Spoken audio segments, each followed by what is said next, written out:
Before this video starts, I just want to say a massive thank you for the support on my first video. It's so hard to get noticed anymore on YouTube, so every subscriber, like and comment I get, I really do appreciate it. Keep this shit up and we'll soon pass out this guy.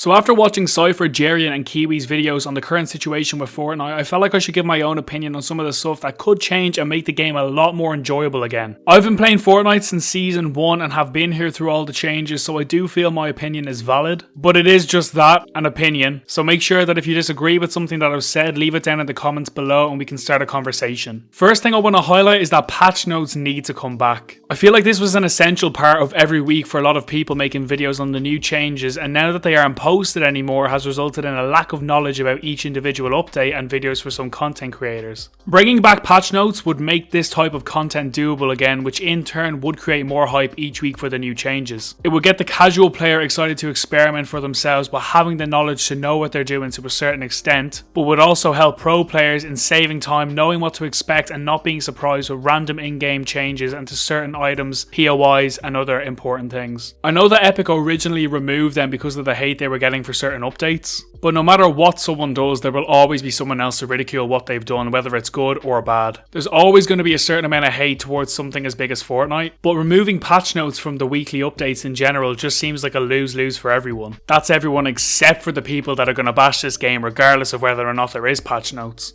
So yeah, in my opinion and the opinion of a lot of other people, bring back patch notes. The second point or idea that I want to bring up is LTMs need to start getting updated weekly again, or at least more frequently than they are at the moment. There's so many good LTMs that people know and love, like Sniper Shootout, Blitz Squads and Solid Gold, that would really bring the fun aspect back to Fortnite that has been gone for quite some time for a lot of people. Having even the three I just mentioned on a 3-week rotation will be enough to satisfy people for now, while they could work on other LTM type game modes. The third thing that needs to happen in my opinion is skill-based matchmaking needs to be removed from public games. We have Arena for skill-based games, and I really feel skill-based games should stay in Arena. Having skill-based matchmaking in the public games has made a lot of content creators quit the game, like C-Day for example. They've quit because with the new skill-based matchmaking, it makes their type of video so hard to record because everyone knows what's going on in their game. Lachlan has come out and said that it took him 5 hours to just record a challenge video because of the sweats in his lobby. There's no noobs in their games to troll. There's no randomness in opponents anymore, which means once you get to a certain point, you just have to sweat every game to play, which genuinely has taken the fun out of pubs for a lot of people, not just content creators or competitive players, but also the casual player. Even though the skill-based matchmaking is meant to appeal to the casual player, it's kind of contradicting itself, because if they go away for a few weeks after playing well and hop back on a few weeks later, all of a sudden they're getting destroyed by FaZe Timmy in their lobby and they're stuck in lobbies with FaZe Timmy, which kind of defeats the purpose of skill-based matchmaking. In my opinion, what they should do is have something like Black Ops 1 did with combat training.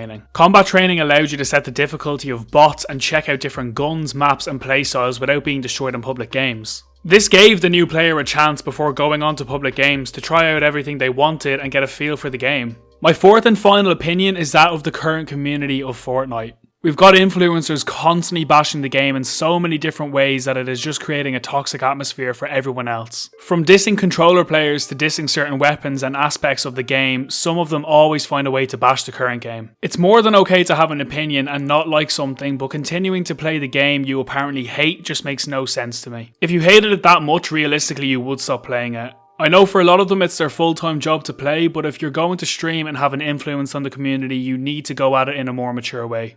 Shouting at your screen that the player that just killed you is shit and then going on a rant about how bad the game is really just makes you look stupid. Because 9 times out of 10 when this happens, they've just gotten outplayed. Which is fine, even the best pros of all time at anything get outplayed sometimes. Mistakes don't go out the window once you're a pro at something. And yes, rages are funny at times, but seeing the same streamer for hours on end bash the game just doesn't make sense. We all need to go at this in a more positive way. Like Jerian said in his video, maybe instead of something like #RIP Fortnite, we could have something like #Fix Fortnite. This will create a more positive atmosphere in the community and overall would be great to see in every aspect. I don't think any of us expect all this to happen at once, but over time if we could start to improve ourselves as a community along with Epic making adjustments to the game that the majority want, we could make Fortnite great again. But yeah guys, that is some of the many ideas I have for the game on how it could improve in the next couple of weeks. If you enjoyed this, please leave a like and subscribe if you are new, and comment down below your opinions on what I've said and any ideas you might have. But until next time, stay safe and stay the fuck at home.